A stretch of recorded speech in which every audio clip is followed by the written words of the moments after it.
Right, we're by the end of the Maamar, but so the point he's answering here, which doesn't matter if he didn't learn till now, is basically this. The Rebbe asks, the Frierdiker Rebbe asks, Min Hameitzar, if a Jew is in a state of constraint, spiritual confinement, and he calls out to the Eibishter, oh, Nani, answer me. So surely it's not Korosi. Korosi is like a casual call.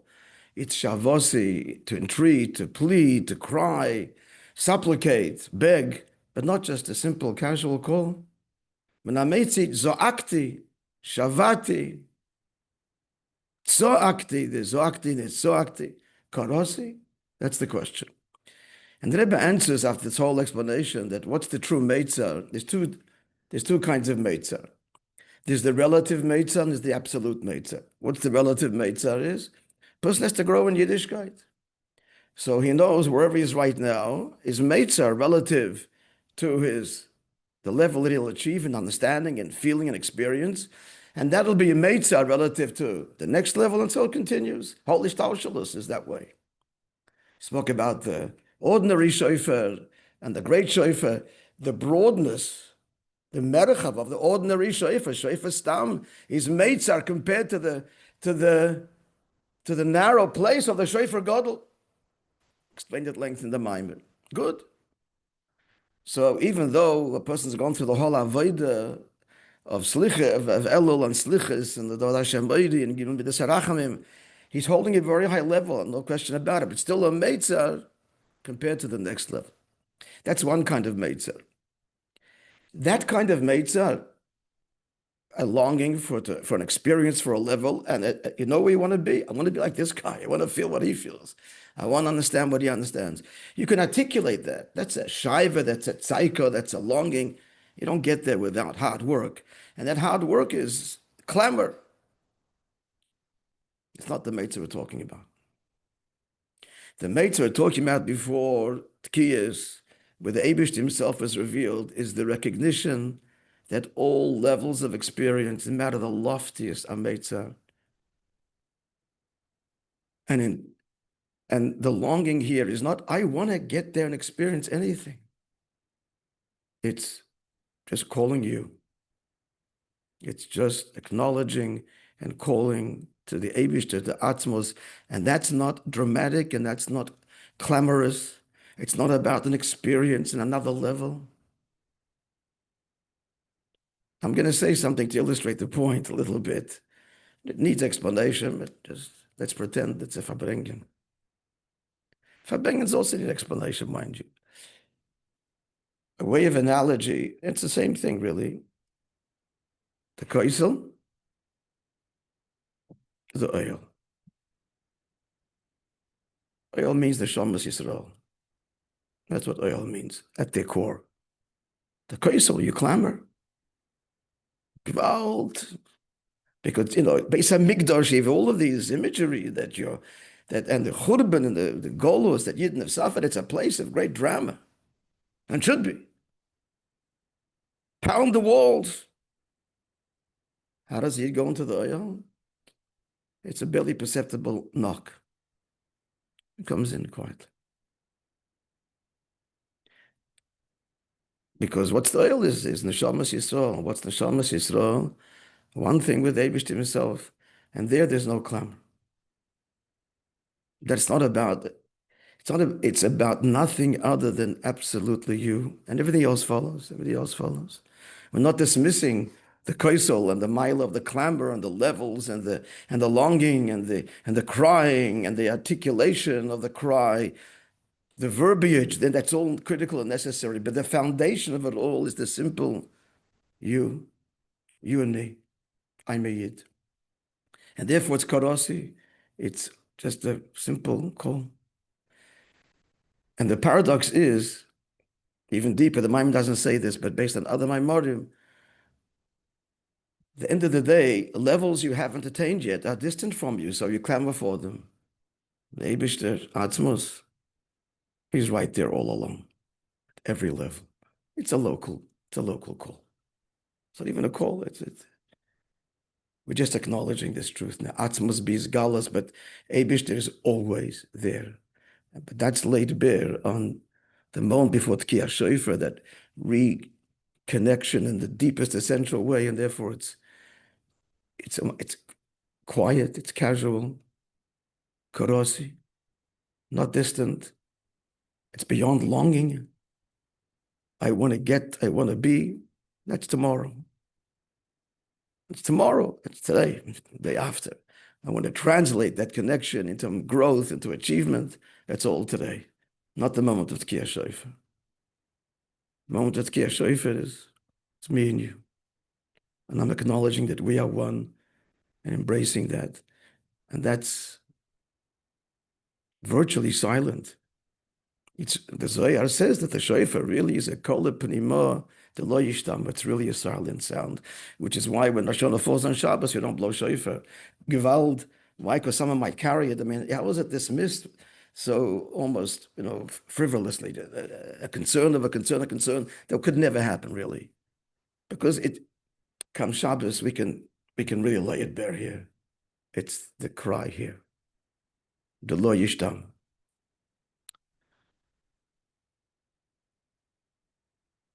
So that's basically what he answers here. We're up to h'tשכ. We'll finish the mind, but this is a review.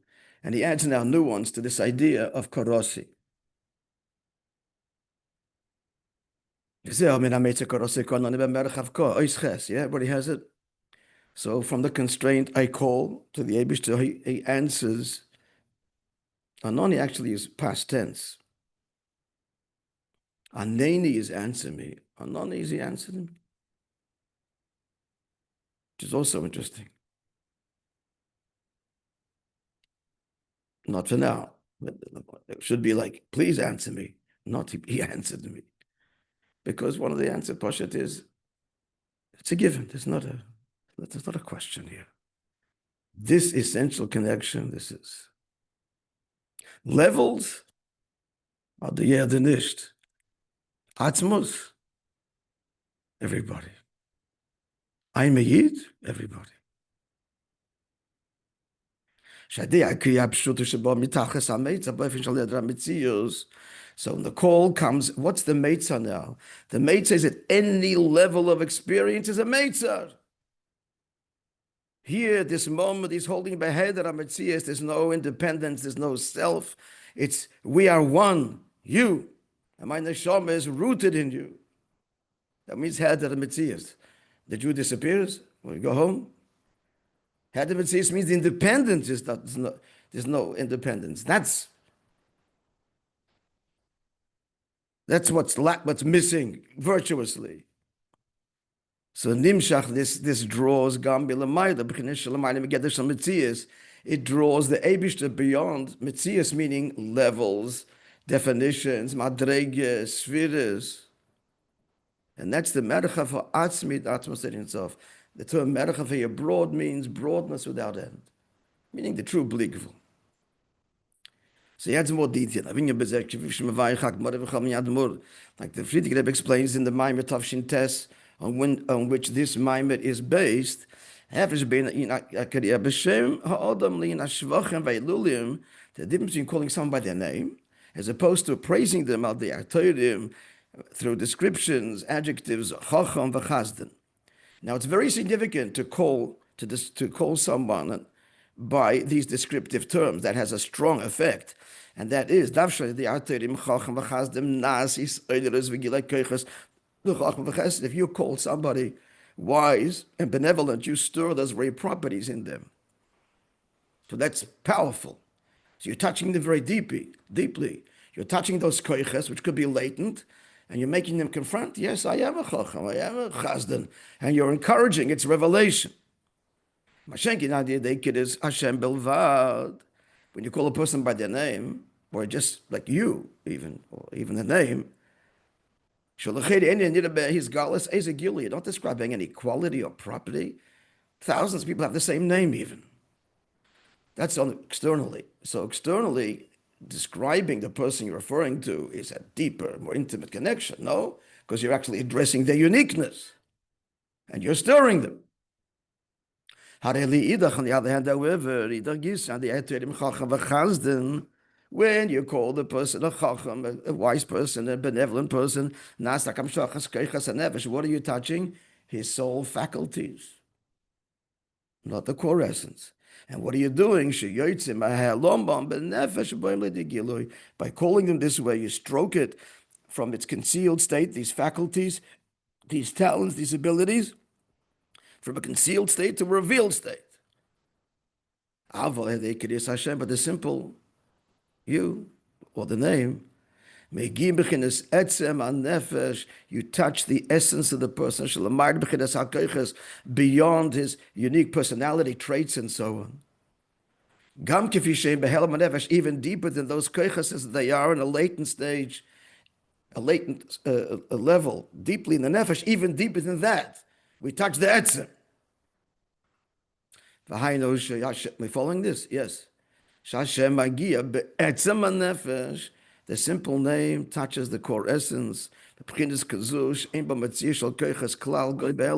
deeper than traits and faculties and talents, even deeper than the way they are in a concealed and unarticulated state, in a potential state, even deeper than that. Okay, yechelis here means could be, could not be. That's deeper than Helem. Helem, it's there concealed. Yechelis is could be, doesn't have to be. So by calling a person by the name, that's, yeah, you touch the very essence of the person. When you call somebody by the name, that moment, you call them by their name and they turn to you. So how will they turn into you? With everything. The next second they'll engage. What do you want from me? So it's going to be, you want my dollar, you want my idea, you want advice. Then kicks in all of the screening and the filtering, and the engagement becomes very particular. But the moment just that simple call and you turn, and there has been no description in the call. That's the point. There's no description. It's just you with the name. So that moment that you turn, with what are you turning? The entire etzem is turned there. Present there, much deeper than the conversation that's going to follow. It's paradoxical.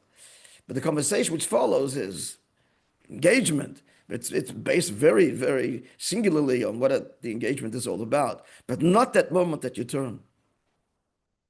You're there in totality. In the famous story, in square brackets, you do like this story, the well-known story, so the story, you all know the story. The Tzemach was a grandchild of the Alter Rebbe, and was sitting on his lap. And the Alter Rebbe said to him, "Wo is Zayde?" So he put his hand here, and the Alter Rebbe said, "No, that's Zayde's nose." Not sure of the order. The order is also significant. Then here, no, that's Zayde's beard. The child got the drift. He's not gonna. He jumps off Zayde's lap, and he's playing in the corner. A little while later, he calls Zayde. Alter Rebbe turns and said, "That's a Tzedek Ados Zayde." That moment doesn't even have to be your name, as long as you calling you. That's how deep it is. Not even your name. Name also has baggage. How your name, it's even less than that. Like you, Zayde.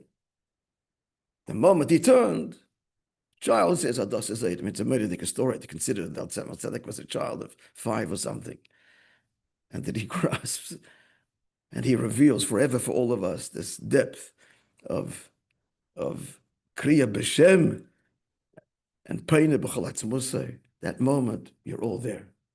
It's a millisecond. So this is the same in here as Asha the Ekrim and Hameitzar. So what's the Meitzar here? The Meitzar again is not the relative Meitzar. He wants to be at another level, and he's crying out for that. There's no clamor here. There's no level. It's a Mitzar, because everything before the Eibishter is Mitzar. You are the only reality. So it's Kriya Pshuta Dafka. It's not I want to experience something. It's simply you, and that's unadorned. And has to be unadorned, because then it's filtered. It's not you anymore. It's some attribute associated with you. It has to be a simple Kriya. So then Nimshach B'chinas Mercha V'Atzmi, the Atzmas Ein Sof, God responds in kind. Just like the one when he's called, he turns to the one who calls to him with his entire essence. Nussi was telling me afterwards, we had this, the content of the Maimah yesterday, the shul, the end of Rosh Hashanah. You have to connect Rosh Hashanah with the year. So it's critical that the last moments of Rosh Hashanah, it's Chassidus, Torah, and we extend it into Mitzvah Yom Tov. The head, that's the neck. That moment is the neck to bridge all the brachas and amshachas of the year. So he told me later that from Menachem Mendel of Rimenev, that he writes about Rosh Hashanah, he tells it, no clamoring and drama. In the presence of the Melech. There's the Melech, but there's the Nekudah. There's a Melech b'chol atzmosei. No. It's just there in the simplest, deepest, stripped of all agenda.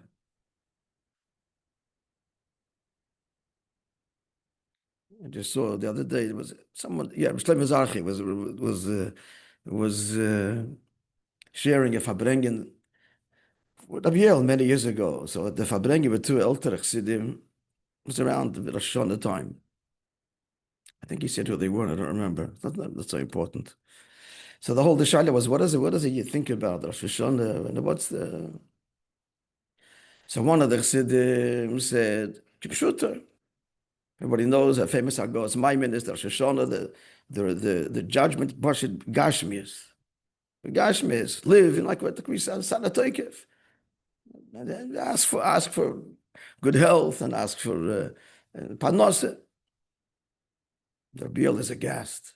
That's what you're thinking, Rosh Hashanah. The other Chassid said, Rosh Hashanah, Tshuva, rectifying the past. And he's Meirich in the Inyan of Tshuva. Rabbi is not Gashmias and not Ruchnias. Rosh Hashanah is the Melech. That's all. Rosh Hashanah is the moment of Achtoras HaMelech. You and I'm yours, and we are one. There's no agenda. Tomorrow is the agenda, and therefore the agenda is tomorrow. Therefore the tshuva, and therefore the brachas and the panasa. There's a million therefores, and they're all critical. What God wants, but they're therefores, they're consequences. Rosh Hashanah is the kriya and the mitzvah karos. The teichen of what we're learning here. Final paragraph, friends.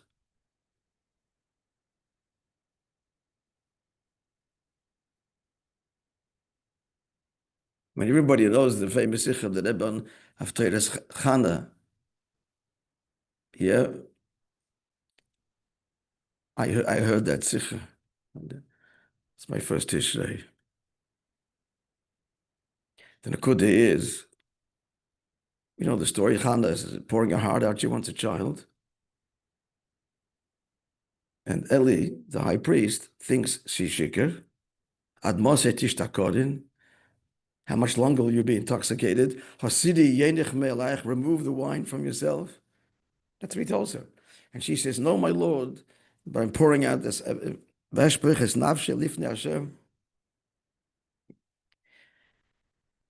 asking for a child, and he blesses her, and Shmuel is born. So the Rebbe asks then, I mean, the story is so strange. First of all, how could Eli make such a mistake? You can't tell the difference between someone who's pouring their soul out and someone who's drunk. And we're talking the Kohen and the Kohen Gadol, Eli. Ki yadua that the Yisrael, the avoid is Maisa, the Levim, the avoid is Dibur, Shir, and the Kohen is Machshava, and he's the Kohen Gadol, and he doesn't see what's happening. And then he tells her, how much longer will you be drunk? Remove your wine. Does that work? Someone's in shikr, and you tell them, remove, okay, I'll remove my wine now. You say, go, I'm asleep and come back tomorrow. What do you mean remove? And how much longer will be intoxicated? Like a little bit, yes. This is going too much. Or what's he saying? And the Shaila is, it's embarrassing to have to record this in Torah for generations to read. Eli made such a mistake. Point is that she was blessed. She had a child. And then at the end, Ikir is the end of her tefillahs. What she says at the end forms the nucleus of the whole Rosh Hashanah tefillah. It's all from tefillah's Chana. If you look at the words there. So what's in the code? Eli tells her like this. It's Rosh Hashanah. I understand you're married many years and you had a child that's legitimate. You want to kind of sneak it in? Can't stop you. But you're intoxicated with this is your whole Rosh Hashanah. When a person's intoxicated, what happens? You can completely self-absorbed, wrapped up in your feelings, etc. Now it's Achtoras HaMelech. Achtoras HaMelech. Tomorrow, come back and you'll pour your heart out. You'll clamor for a child. Now it's the Melech. And what does she answer? No, my Lord. I'm asking for a child because that's what God wants. The Eibishter once did it, but it's all about the Melech. You need children. It's my neshama, primis and neshama that's asking, not just the mothering instinct. And Eli says, and blesses her. So the Rebbe says, what's the message to us? We have to hear this dialogue. Let's be honest. We're standing there. What moves us is we want parnasa, we want health, we want nachas, all the things. We have to hear Eli inside the head saying, Taire kind, it's Rosh Hashanah. This is about the Melech. This is about the fundamental relationship. Is God your king? We have to hear Eli and hear Chana say, yes, because Bepnimia what I want is what the Eibishter wants. And having that dialogue internally opens up the whole tefillah, a whole davening, and gives it wings, like Chana gave prayer, its wings, it's kavana. We learn from Chana, kavana. So even though we're not fooling ourselves, what moves us is an asana toikev, who by fire, who by water, who will live, who will not, who will be unsettled, who will be tranquil. But at the same time, we have to hear Eli's question and Chana's answer. The Bepnimius, I'm asking for all of this because that's what you want. That in the end is you being Melech and the whole world knowing that and did a betachtoinim. The Rebbe cried when he said this sicher.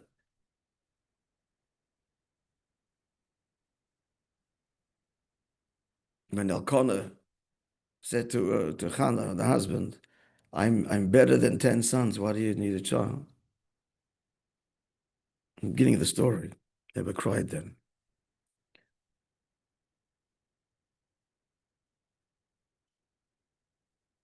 And then she said, Lanar hazes balolti.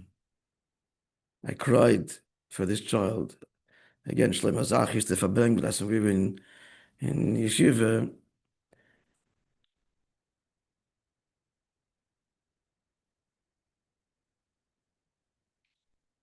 When the Rebbe said Daf Torah, there were a lot of tears in Daf Torah. And by these words, Elanar hazes balolti, it's for this child that I prayed. You know, the heart of hearts of Yibach and you, that means it's me. We're all that child. Every one of us.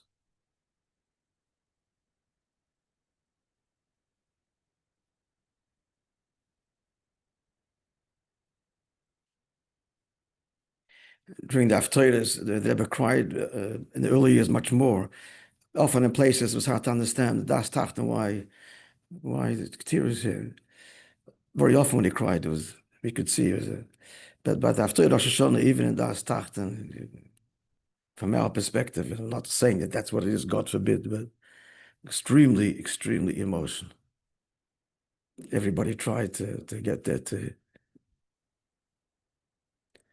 By the time it came to Tkiyas, you were wrung out and exhausted and sopping wet from the tremendous press by the bima there.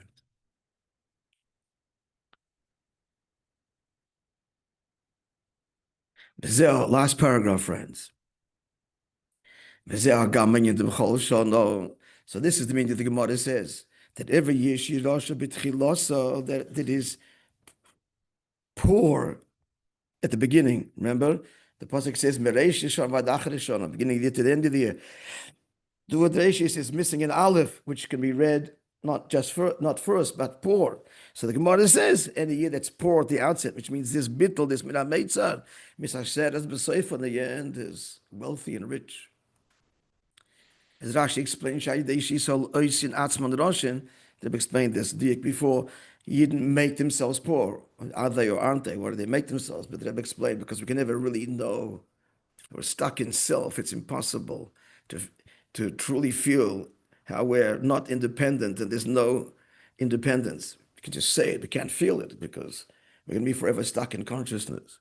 So it's ois in atzma roshin, k'mei rosh v'anishen more like a poor person who has nothing of his own. For betachlis ha-meitzar, he's absolute. In Meitzar, for God let's akos, I was talking about Russian Jewry now. For God let's akos, this is 1966. Madu egil el chelkili, something explained earlier in the Maimer. He calls out, why must he be the oni? And ein ole elebadas, the Gemara says that true poverty is not measured by wealth. It can be a wealthy person and still have a mindset of a poor person. It's all bedas, and it can be someone with less money and he's the mindset of a wealthy person. That's begashmius. Here it means now, but therefore the pnimis baruch nish ein the asalga balikus. He's poor, he doesn't have a grasp in godliness, and he's referring b'chlal to Yidden, but especially now, Afshein Osham Bazeh, he's not responsible. It's not his fault. He's made even here in America. They're not given an education, not given anything. So what do you want from this Jew? His soul is crying out, why is he must be the Oni? And now he adds the Russian Jew, especially our brothers, sisters that are in literal Meitzar, behind the iron curtain, don't let them learn Torah and do mitzvahs. Don't let them educate their children in the way of Torah mitzvahs. So they cry out. That's the poorness at the outset.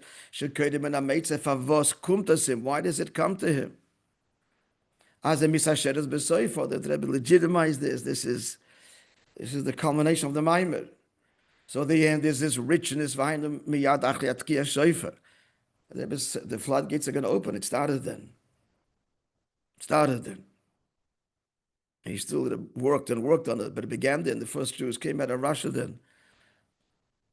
So right after Tkiya Shoifer, Shenimshach Mebchinas Merchava Atzmi, the Hashem's response happens immediately in the broadness and the boundlessness, the true boundlessness of the Eibush Eichel, beginning with spiritual broadness. Liya is Lord, it's there, Hashem, the world's filled with knowledge of God, and it's drawn down into literal broadness in physical matters, and even in corporeal, mamish, tangible, physical stuff that he needs. And simply put, that they will go out from prison, from constraint, to the broadness because of mamish. And that's really when it started. All right, friends, well, just look at, I sent you, the machine is broken. I couldn't make a photocopy. On your phone, you have it. On your phone, you have the Teichana Inyanim.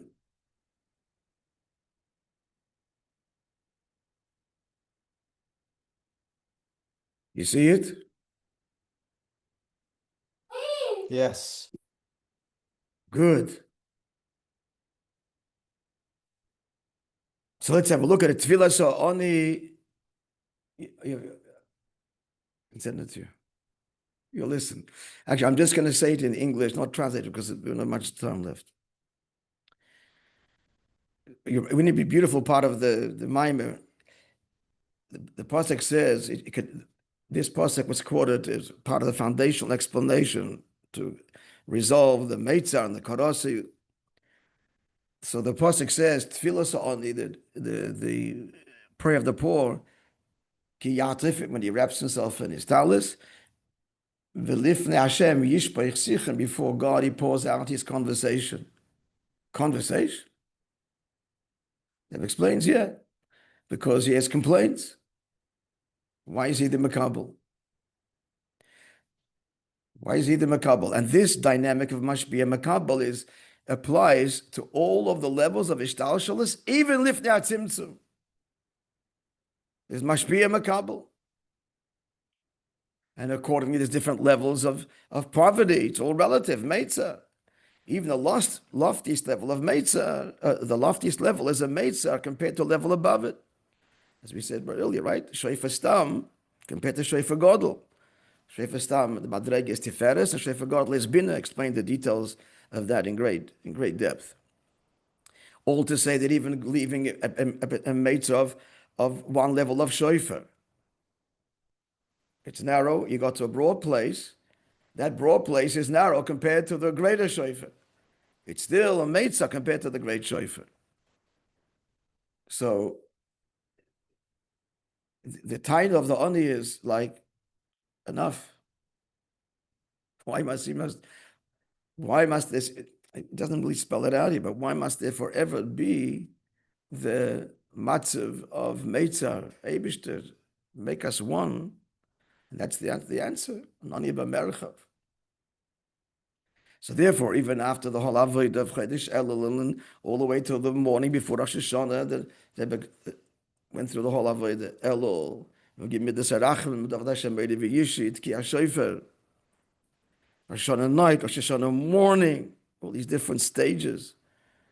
And he's coming to this climactic moment before Shofar. He comes, that's dafka, when he comes to the true recognition that min hameitzer. At the end of the day, all the levels and experiences, all meitzer. Less machshava tvis beklal. It's you and you alone. And this is a meitzer that you make themselves poor because we can't experience this by definition. We're locked in self. Because this is a meitzer not relative to a new experience. It's a meitzer relative to the absolute truth of Atzmos, of which we cannot have experience or grasp. We have a hakara, but not an experience. And that's not our fault. God made us this way. That's his whole intent. Das Tachten is a legitimate position, not just Das Elyon.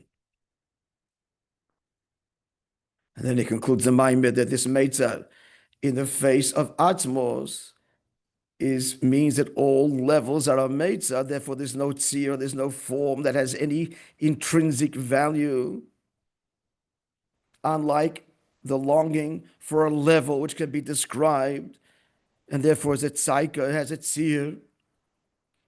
This has no tzir, this has no form. This is the simple, hello, you. A quiet knock on the door. And that's why the pasuk describes Rosh Hashanah as the time. What? When the month, the moon is completely concealed, that's the Nikud of Rosh Hashanah, complete Heder HaMetzias, and all dissolvement of sense of self and separation, standing one with you, essence of the Neshama, with the essence of Hashem. That is what is laid bare in Rosh Hashanah. Heder HaMetzias, no sense of independence or agenda. And therefore that manifests in this simple, silent gesture, the simple kriya. And this elicits from Hashem his core essence, the merchav ha'atzmi, just like when you call by name, he's explained. And then it manifests, as I said, at the end of the Maimir, in merchav ruchni, in merchav gashmi, and for those behind the Iron Curtain, to go out, min hameitzer el merchav, which, as we said, began at that time. Tomorrow, Be'ezrat Hashem, Shuva Yisrael, second Maimir, Hamshech, Shabbos Shuva. Yeah, 6 o'clock. It's a challenge.